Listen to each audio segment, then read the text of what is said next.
I wanted to talk to you just a little bit today.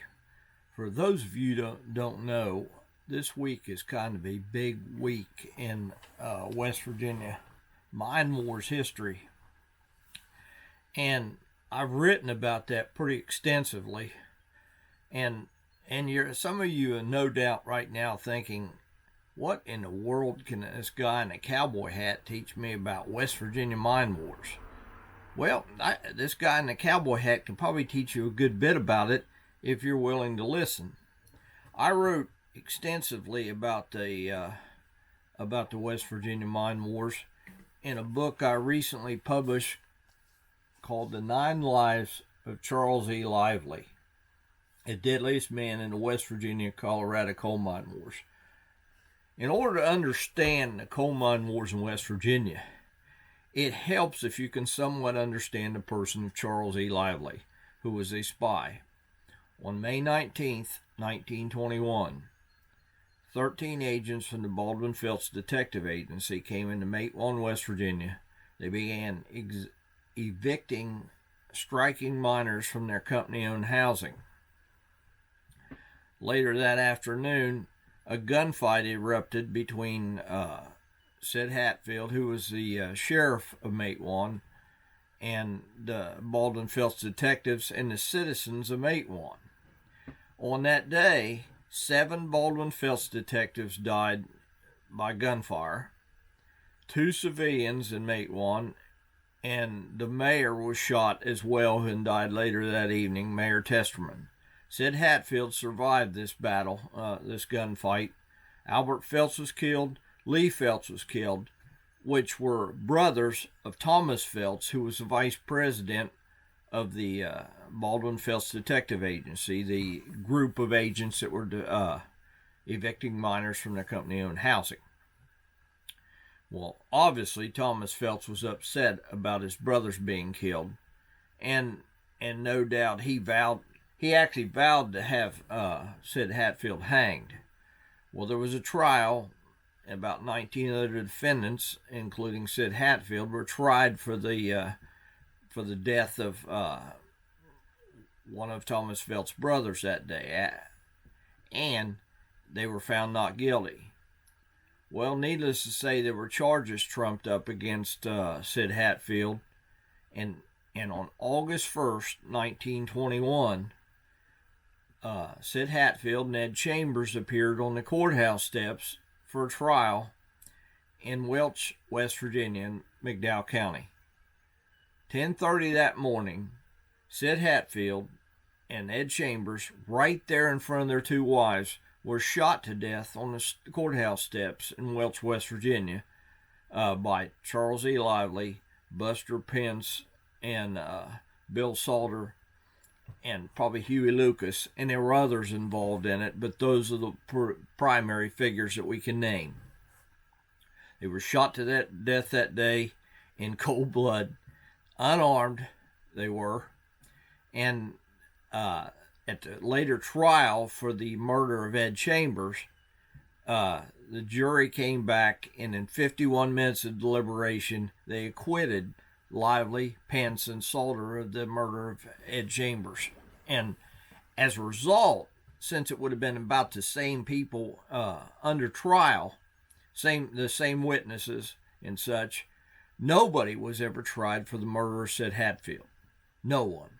And that may seem like a small thing to you, but I guarantee it wasn't a small thing to Thomas Felts, who I figure he greatly enjoyed the fact that nobody ever faced trial for the murder of Sid Hatfield. Anyway, after Lively's acquittal, the miners were outraged, and they were going to free imprisoned miners from jails. And they started a march in southern West Virginia. And that march led to the largest armed insurrection since the Civil War. You know, we talked a lot about, you've heard the term insurrection a lot here in the last couple of years, but this was an honest-to-goodness insurrection. And it was finally broken up by when the president sent in the military, and National Guard units came in there and broke up the fighting. a man named Bill Blizzard, who was often called the boy general, who led these forces. The figures range anywhere from 10,000 miners to 20,000 marched on Blair Mountain. And the one that led them was a man named Bill Blizzard. And Bill Blizzard was acquitted on May 27th, 1922 in Jefferson County, West Virginia. Fact is, in the same courthouse where John Brown was found guilty of treason, Bill Blizzard was tried for treason against the state of West Virginia. But in order to understand all this and understand what happened, you need to understand the person of Charles E. Lively. Now, whether anybody will ever understand this man is probably unlikely, but my book actually profiles Charles E. Lively and the figure that he was. Up till I wrote this book, I believe Charles Lively was probably a minor figure in the coal mine wars, but after writing that book, I am absolutely convinced that Charles E. Lively was a central figure in the coal mine wars, not only in West Virginia, but also in Colorado as well. And some of you may not know, he killed a man out in Colorado, a striking miner out there as well. So Charles E. Lively was a key figure, and maybe the major figure in the West Virginia-Colorado coal mine wars. And single-handedly, he's responsible for starting a war in West Virginia. Not many people can single-handedly start a war, but Charles E. Lively did. And I wrote about that in Golden Seal magazine last summer, which I'm pleased to announce was actually named as the Spur Award finalist for the Western Writers of America, that article I wrote. But in order to understand him, in order to understand the coal mine wars, you need to somewhat know a little bit about Charles E. Lively, who I profiled in my book. A man mentioned in every book about the coal mine wars, but he'd never been profiled until I wrote about him. And so that book's out there. If you want to check out my website, I'll leave some links down below to it. But this week, May 27th, 1922, Bill Blizzard was acquitted for treason in leading the Redneck Army in the Battle of Blair Mountain.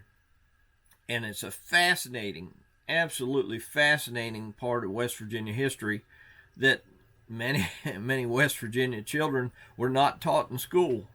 And it's fascinating. The more you learn about it, the more interesting it is. And Charles E. Lively is certainly, he's not a good man, but he's a fascinating man, and you ought to learn more about it. But in order to understand the coal mine wars in West Virginia, you need to know a little bit more about Charles E. Lively. I hope I gave you a little something you hadn't heard about, and maybe you'll check out my book, check out my work. I'll talk to you again next week. Thank you very much.